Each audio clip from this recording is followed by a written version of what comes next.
just have a quick first chat with Danny. There'll be plenty to get through in the next half an hour. But Manchester City through to the playoff rounds with a 3-1 win over Bruges. Danny, apparently all the Bruges players are still checking their phones on the pitch to see whether they are through.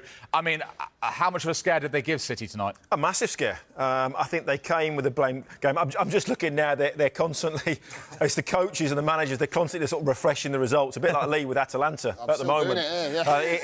Lee's panicking at the moment.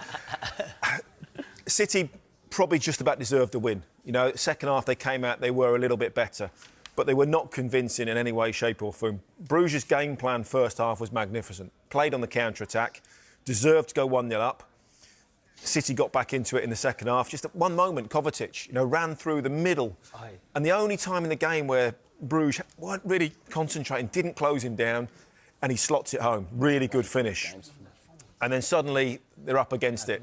City get the second one and then the third, and that's done and dusted. But Etihad was nervous tonight. Very, very quiet at times. They were not convincing in any way, shape or form.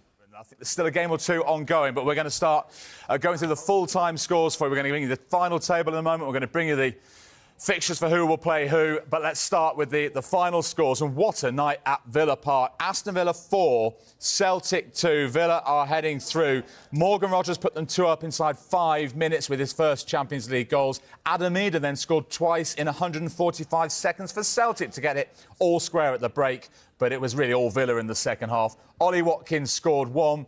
Missed a penalty when he slipped and ballooned it over the bar, which would have been 4-2. But in the end, Morgan Rogers scored another, completing his first senior hat-trick, and Aston Villa are through. And because it's all over in Zagreb, they are through. I can confirm, Lee, you're all right. They're through to the last 16, Aston Villa, without the need of the playoffs. Celtic will be in those two-legged playoffs next month. Elsewhere, Dortmund 3. Shakhtar 1, it won't be enough for them to progress. They need a playoff. Guirassy with a couple more goals, his 16th and 17th of the season. Bayer Leverkusen, Xabi Alonso's side, will be progressing in the top 8. They've beaten Sparta Prague by 2-0. Florian Wirtz and Nathan Teller, their goal scorers. 4 goals in Barcelona, 2-2 is how it finished. Barca, we knew, were already through. And Atalanta, well, I think they're going to just miss out by a point on the top 8, so they'll have to go into the playoffs. Bayern Munich, with Harry Kane among their scorers, beating Slovan Bratislava. They're also heading in to the playoffs, could be playing Manchester City, or Real Madrid might be in the next phase. They've won 3-0 at Brest, the new boys who will also progress into those playoffs. AC Milan were in the top 8 at the start of the night. They are not anymore. They'll need a playoff. They've lost away to Dinamo Zagreb, who have not had the best tournament, have they? Haven't won in 5 home Champions League games, had lost all 6 meetings with Milan, but they've beaten them tonight. And AC Milan will therefore have to settle for a playoff place. It looks like Zagreb, despite that win, have just missed out and will be going out. Agony for them. No problems for Arsenal. They only needed a point to guarantee their progress. They've won away to Girona. Sterling had a late penalty save, but Ethan Nwaneri, the 17-year-old, was their match winner. Inter Milan beating Monaco by 3-0. No problems for them tonight. Lautaro Martinez's hat-trick sees Inter through, so they'll be among the top 8 in the last 16.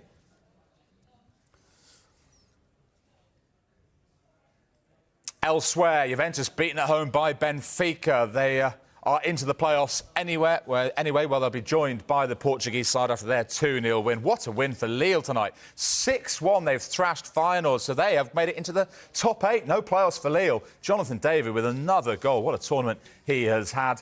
Manchester City, as Danny was telling us, given such a scare by Bruges, who were beating them at the break at the Etihad. City were heading out of Europe, but they turned it round in that second half. An early goal from Kovacic helped, then an own goal and a Savinho strike make sure that Manchester City, the Premier League champions, will be in the playoffs next month. Liverpool will be in the last 16. They will be seeded after they finish top of the tree despite a late defeat in Eindhoven tonight, and they finish with 10 after their substitute was sent off, Amaro Nallo. Elsewhere, Atletico Madrid, no problems. 4 winners away to Salzburg. Griezmann with a couple. They are heading through via the top 8. Sporting 1, Bologna 1. Sturm Graz beat Leipzig, both already out. PSG were in real danger until they faced Manchester City last week and put 4 past them. They've put 4 past Stuttgart tonight with a hat-trick from Dembele. They are into the playoffs. And it finished Young Boys 0, Red Star 1, both of those already out anyway.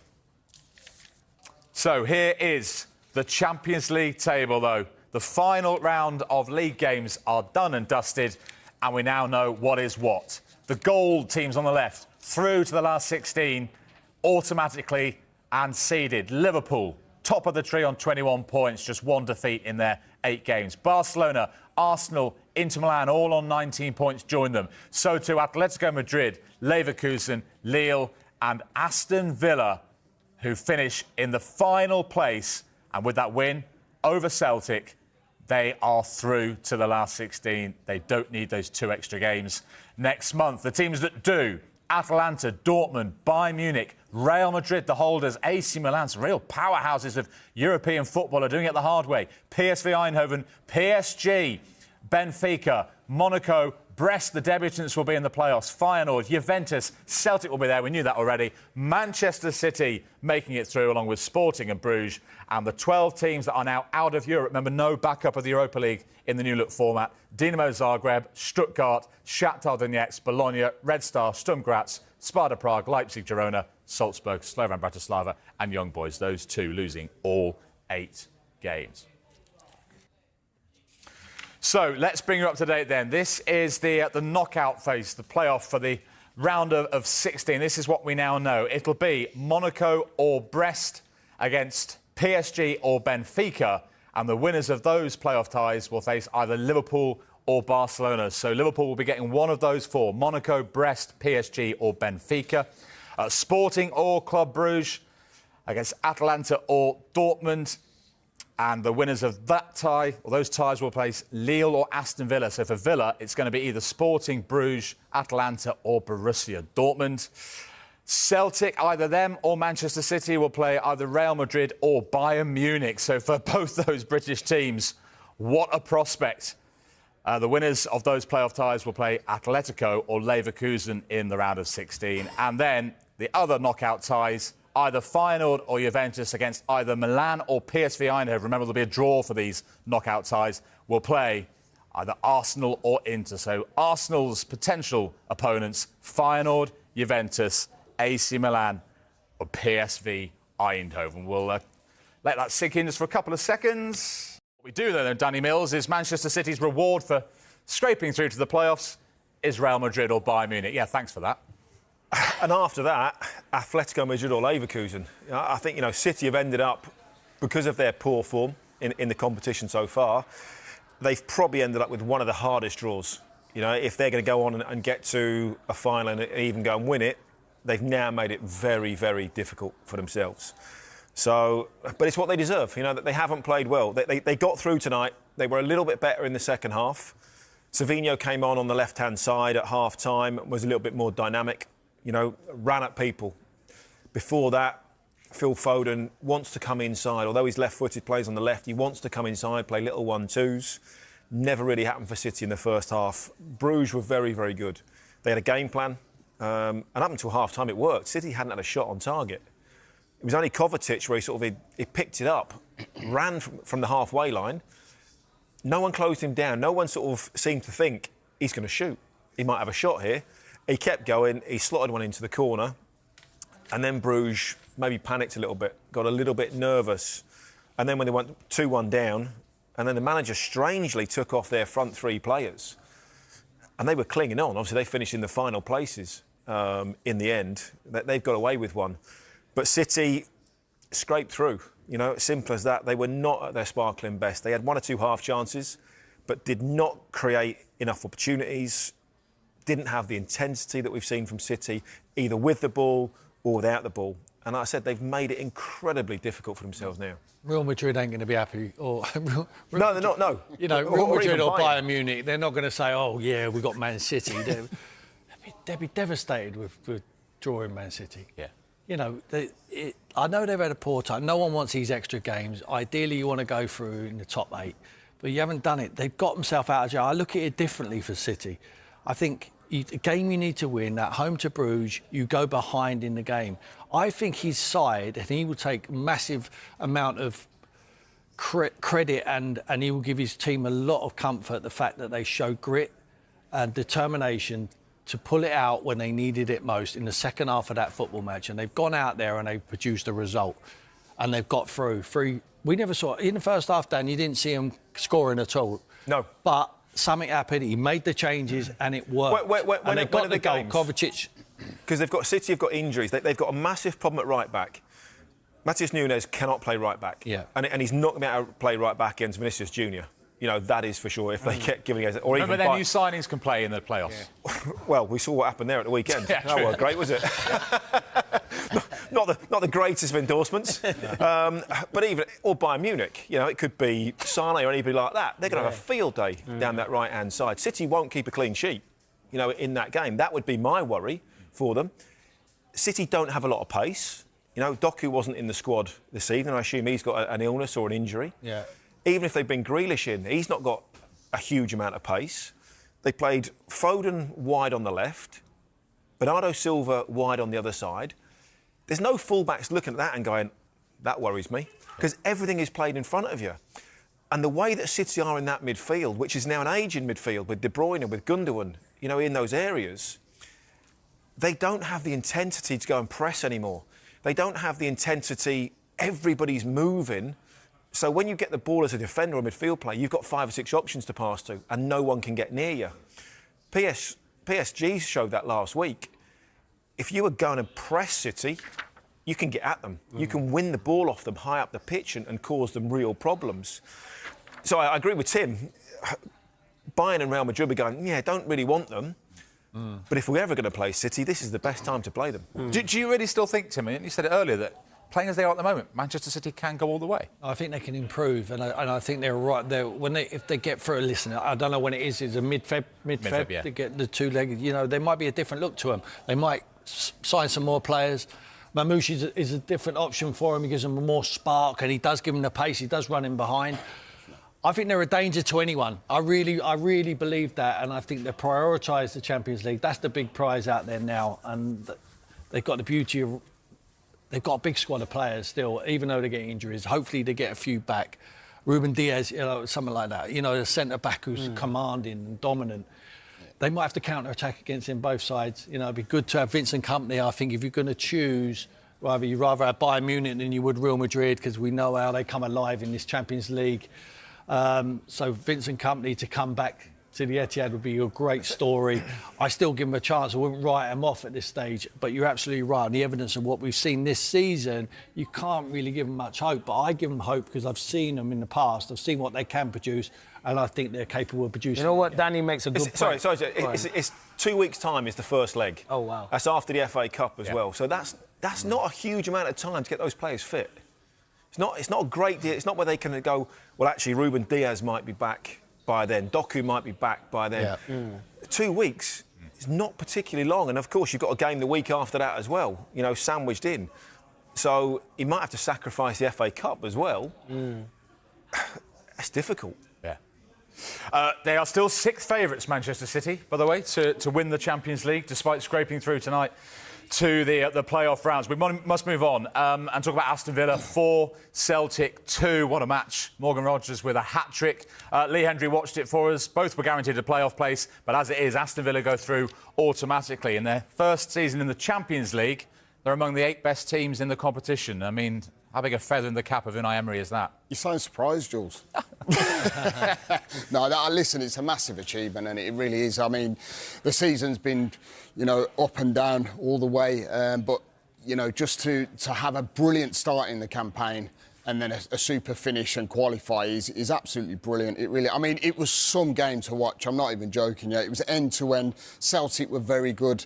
Villa were brilliant going forward. There were some brilliant passages of play. It was, honestly, it was an absolute joy to watch. It really was. And, you know, for all them Villa fans and who's related to the football club, what a moment that is. You know, and the draw that they've got, you know, is not a bad one at all, really, when you look at the other possibilities. But I mean, not if you lose your 2 best centre forwards. Well. Yeah, because for anyone who wasn't watching, during the game, David Ornstein at Athletic reported that a medical will take place tomorrow for John Duran ahead of a potential move to Saudi Arabia and Al Nassr. It's our understanding that Al Nassr believe they have agreed a deal to sign John Duran for just over £64 million. So, and that was an hour after we'd heard that Arsenal had a bid rejected for Ollie Watkins. So that don't happen though. Watkins don't happen. Once you lose Duran, you ain't losing Watkins. You're not losing Bob. They're going to have to spend money, and they're going to have to spend money in that short period come from now till Monday. Because they can't go deep in the Champions League with one striker. No, they can't. No. And I don't think. Listen, it was never going to happen, was it? I don't think the Watkins. I think the Watkins thing was a tester, wasn't it? To see where it was at, and I think, like you say, the John Duran thing has come to breaking news this evening, which I find absolutely crazy for a young man to burst on the scene and then disappear, because that's what will happen to him quite surely. But listen, it's all about what Villa have achieved tonight. It really is. I think the performance was fantastic. Ollie Watkins was brilliant. Missed the penalty. I mean, he won't want to watch that one again, where it was even if he had have scored it, it was a double tap. But really pleased for everyone who's related to the football club. John McGinn comes on. He hasn't played for quite some time.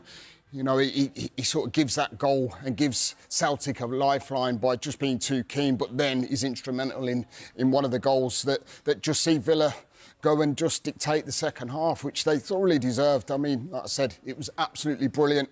Villa get to keep Ollie Watkins by the looks of it, and bye-bye to John Duran. That might just see Villa's season kickstart and see Ollie was playing on it with a smile on his face. If they lose Ollie, is a problem, though, Lee. Yeah, there is, but you're leaving yourself with one centre forward. I know, but they're going to have to. They're going to have to go and bring someone in. But the thing is, if I was the football club, OK, now they're sort of qualified for the Champions League. What's the best deal for them long term? Yeah. Is it best to keep Duran and let Watkins go? Because he's obviously got a lot more... Age-wise. Exactly, a lot more years on it. It keeps him happy. Watkins might want to go because he's thinking, well, this is my last big opportunity. Maybe getting through tonight, that helps. Maybe Watkins goes, actually, I want to stay. Yeah. Maybe for that next round of the Champions League. Because if not, he might have been thinking, well, Arsenal might be a better bet to do well in that and win something. If I'm the owners of the club, I'm thinking, actually, if I've got two offers in, I'm going to let one go. I think I'd rather let Watkins go. That's not great for Villa or great for Villa fans, but longevity and money you're going to get in, probably better to keep Duran. Yeah, we better move on. Of course, there's lots more of this on the transfer coverage on Sky Sports News over the next few days. We'll keep an eye on John Duran and that proposed potential medical tomorrow ahead of a move to Saudi Arabia. Just to finish things off from that game at Villa Park, Celtic, then we knew they were through to the playoffs, and they have got either Real Madrid or Bayern Munich. If they were to come through that, it would be Atletico Madrid or Bayer Leverkusen in the last 16. Let's just, in the time it remains, just wrap up what happened with Liverpool and Arsenal. Liverpool beaten for the first time after winning their first 7 games. Much changed team, Clinton. It's been a really positive campaign. What are the positives that Slot will take from tonight? All the youngsters getting on the pitch, getting Champions League experience, except for young Nallo, who got sent off, where I thought the referee was too hasty getting out the red card because Kwanzaa was there. But it was a positive performance. I think a lot of the youngsters, the likes of Morton, McConnell, even young Danzig was experienced. He got kicked from pillar to post. But these are experience that you gain playing Champions League football. So, as we said, Arne Slot said this was a game, not that he's not bothered about, but he's like, you can see he's rested all of his players, but he wants to give some of the youngsters and fringe players. And I thought young Elliott came in and did well. I like him as a footballer, and I think he's an intelligent footballer. So, Liverpool are the favourites. Well, they are officially the favourites. No, they are the favourites. You asked me, they are the favourites. I know they can look with the odds, but the way they're playing, they are the best team in Europe at the moment. They keep everyone fit. They are going to be a problem, Liverpool. They're playing with so much confidence. You even look at players that can come off the bench and have a big impact for them. So they keep everyone fit. I think it's Liverpool's to lose at the moment. I know their fans could be shouting at the TV, but I just think they're on such a rise at the moment, and the job Slot's done, fantastic. Yeah. Bet Clinton and the other bookies all have Liverpool as their favourites, and they have Arsenal as their second favourites after wrapping up with a win away to Girona. Tim watched it for us. Can Arsenal win the Champions League? Yeah, why not? You need their best players back, and then Saka is one of them, and they need him back. But Wanyeri was an absolute little superstar there tonight. It was fantastic. They go behind with an ex-Tottenham player. Danjuma scores, and Neto makes a poor error. He comes rushing out. They get back in the game with a Jorginho penalty, and then Wanyeri just scores the winning goal. He just drifts in off the right-hand side, gets it into the D, and just whips it past the goalkeeper. And they were very comfortable. Raheem Sterling missed the pen late on, but he was excellent all evening. So a lot of minutes for a lot of fringe players for Mikel. Job well done tonight. At Feyenoord, Juventus, AC Milan or PSV, who do they want to avoid there? I think they'll have anyone. I really do. I really think they believe they can beat anyone. He gives that confidence to his group of players.